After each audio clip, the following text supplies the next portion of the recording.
It was the third time she was visiting Enema in her office.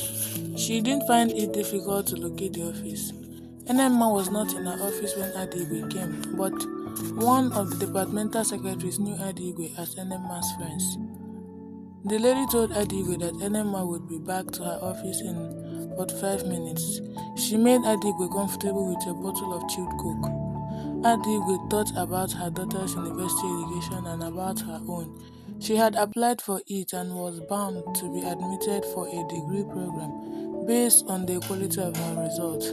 The apprenticeship of fortune would end about 1 year from then, and judging from his progress as an apprentice, there were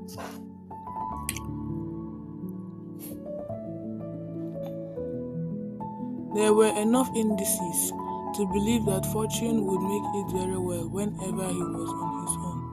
Adigwe reasoned that she should manage to take off with the university dream in the hope that her son would soon be equal to the task. Fortune was also expected to take care of Nnenna's higher studies as soon as she was qualified. The petty trading at the river road had done so much good to the family and was therefore dependable. As she was thinking about this, Enema appeared at the general office to collect the key to her office. "Hi, Enema," Adigwe exclaimed. "Hi, my dear," Enema returned, her hands raised up for a warm embrace. The two friends found themselves in each other's arms and stayed on for a moment. The scene was admirable. "You are already here, Adigwe." "Yes, we have quite a lot to discuss. That's why I decided to be here as early as this. I will proceed to Alaba Central Market as soon as we are through," Adigwe answered. "But the note I sent across is on one subject, the issue between me and my husband." "It doesn't matter, we shall." "You have to sit down first. Have a seat. A bottle of soft drink for you." "No, thank you, my dear," she declined. "Your secretary offered me one, and you know that one is enough at this age." "Yes, I agree with you.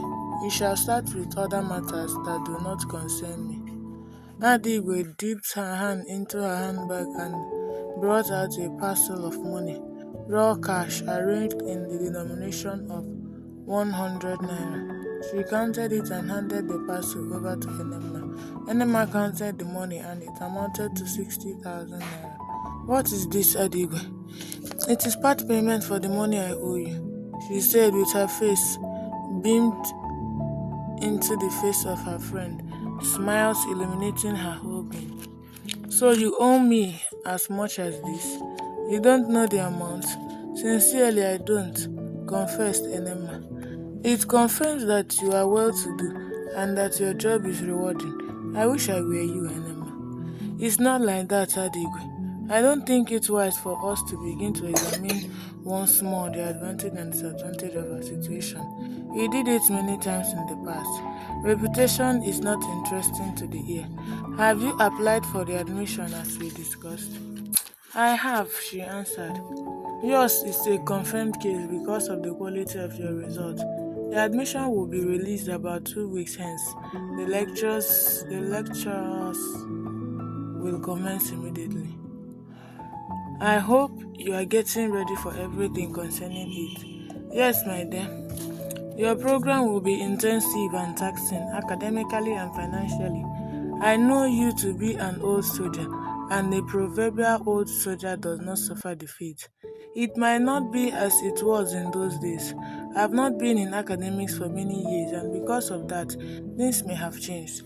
I have to start from the scratch," she said resignedly. The years of inactivity in the academic field will definitely be an advantage because the intelligence does not depreciate like that.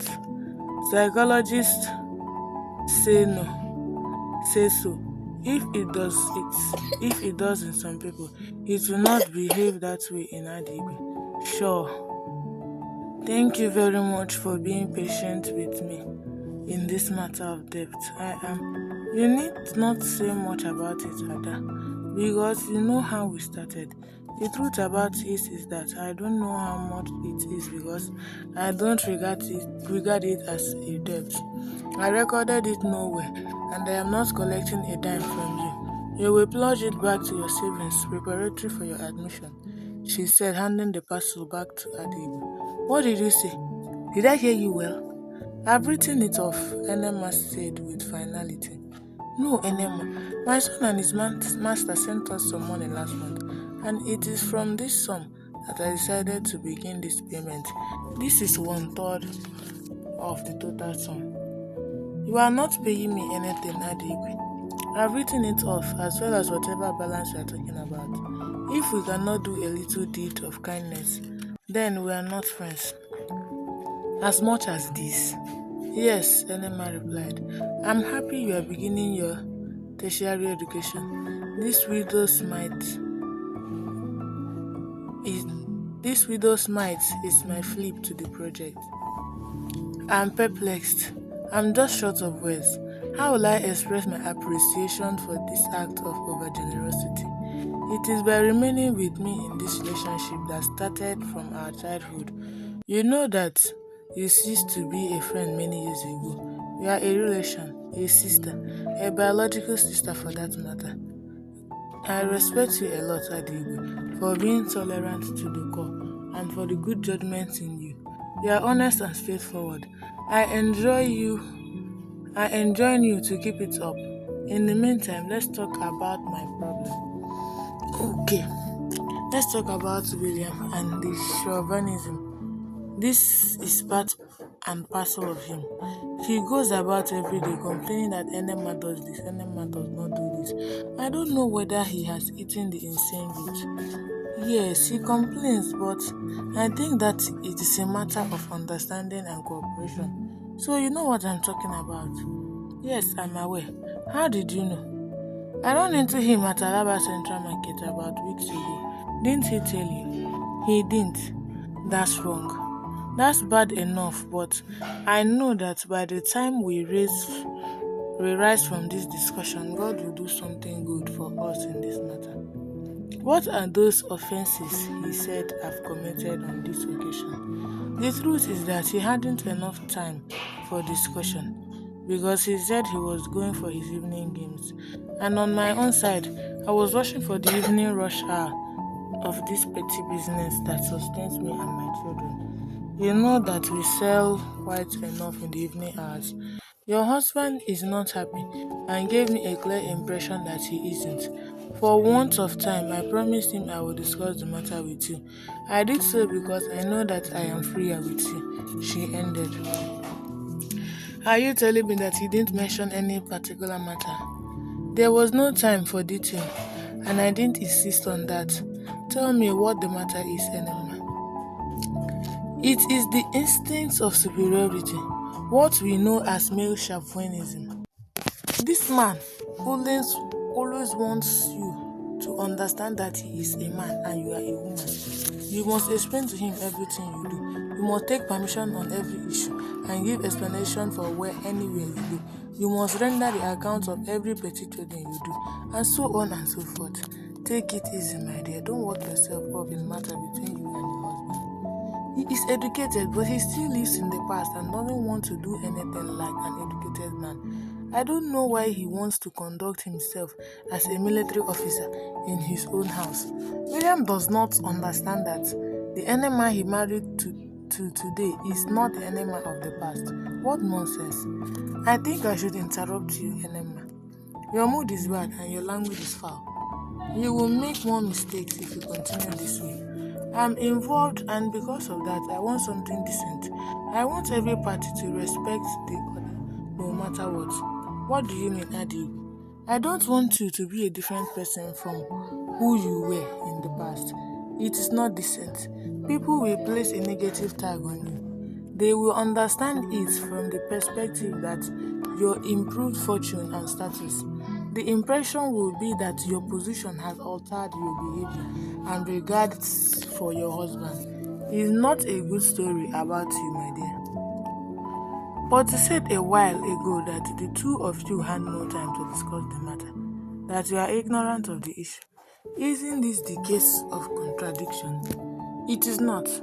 I am sure it appears that you don't know your friend very well. It appears too that suspicion is filtering into the matter. If the suspicion is so, it may not be advisable to continue. You've known me over the years. You know I don't like anything vague. I always ask questions for clarity's sake, and you know it is part of me. Go on with your contribution. Nobody suspects anything. It is quite wrong to refer to your husband as this man, and the analogy of a military officer. Remember that you are talking about a man who I know to some extent. I'm happy you know him to an extent. The import of this statement is that you have a shallow knowledge of him. Your opinion of him will be different if you know him more closely. He is a human being as one. He should have his varieties. You and I are not perfect, so we should not expect your husband or anybody of that matter to be without blemish in all things. The normal person is made up of the good and the bad. Our concern should be that the bad should not dominate the good in the individual. Enema appears to be assimilating the ideas of her friend. She supports her chin with the palm of her right hand and appears so calm. She subdued her emotions so that they could go on with the discussion. The impolite expressions you talked about are products of reflex action. The mood is responsible for that. Your mood. Yes. Have you forgotten what Dr. Allen said about it? Remind me, please. Dr. Allen told us in class in those days that the subject matter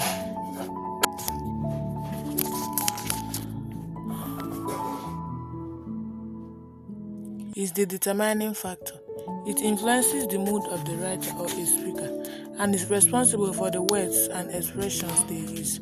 She used the word diction and explained it as choice of word. My mood affected what I said. I didn't mean any harm. Well, your reaction should have been better if your husband were here. It sounds like an apology, and that's why I put it this way. I say so because I am not offended.